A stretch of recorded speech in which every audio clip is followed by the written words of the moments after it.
Hello friends, welcome to the day 6 of my twin pregnancy series. तो आज मैं आप सबसे एक अपनी प्रेगनेंसी जर्नी का बहुत इमोशनल और एक बहुत इंपॉर्टेंट पार्ट शेयर कर रही हूँ। एक्चुअली मेरी डिलीवरी डेट 2 लिखी हुई थी अल्ट्रासाउंड रिपोर्ट में, एक 28 जुलाई और एक 2 अगस्त, क्योंकि मेरी ट्विन प्रेगनेंसी थी। लेकिन 19 जून को जब मैं अपने रेगुलर चेकअप के लिए गई और मेरा अल्ट्रासाउंड हुआ तो वहाँ सिचुएशन थोड़ी सीरियस हो गई थी। अल्ट्रासाउंड में पता चला कि एक बेबी का कॉर्ड गले में फंसा हुआ है और इस चीज को कंफर्म करने के लिए डॉक्टर ने मुझे दूसरे क्लिनिक में भेजा डिटेल अल्ट्रासाउंड करवाने के लिए।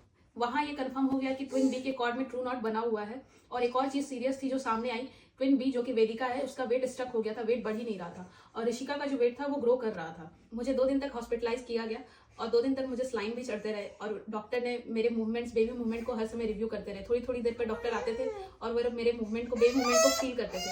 लेकिन हाँ, तो मैं बात कर रही थी कि मुझे राइट साइड बहुत अच्छे से मूवमेंट फील होती थी और लेफ्ट साइड मुझे मूवमेंट कुछ पता ही नहीं चलता। नर्स भी चेक कर रही थी, उन्हें भी मूवमेंट नहीं पता चल रही थी। राइट साइड बहुत अच्छे से सब कुछ चल रहा था।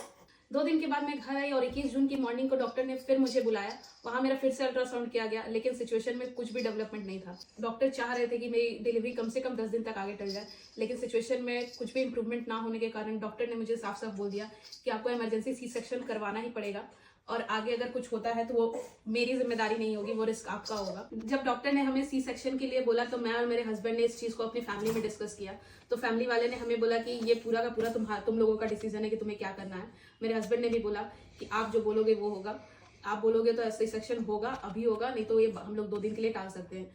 तो मेरे दिमाग में एक चीज आई कि अब मैं वेट नहीं कर सकती। जब डॉक्टर ने बोला है कि मैं रिस्क नहीं लूंगी, उन्होंने पेपर पे भी साइन कर दिया कि अब कुछ भी हो सकता है, अब हम वेट नहीं करेंगे, तो मुझे लगा कि अब वेट करके कोई फायदा नहीं है। आज कराओ या कल कराओ, 2 दिन में कुछ होने वाला नहीं है, क्योंकि ऑलरेडी वेदिका का वेट बढ़ नहीं रहा था।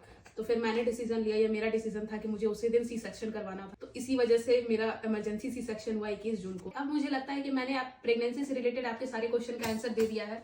अब मैं नेक्स्ट फेज के सारे क्वेश्चन का आंसर दूँ, जिसमें post C section care, twins की मैं कैसे केयर करती हूँ, मदरहुड जर्नी, ये सारे कुछ आपके क्वेश्चन का मैं आंसर दूंगी। और आपके भी जितने क्वेश्चन है मुझे कमेंट करके बताओ। और ये सीरीज आपको पसंद आ रही है तो मेरे वीडियोस को लाइक करें, शेयर करें और मुझे फॉलो करना बिल्कुल नहीं भूलें। Thank you.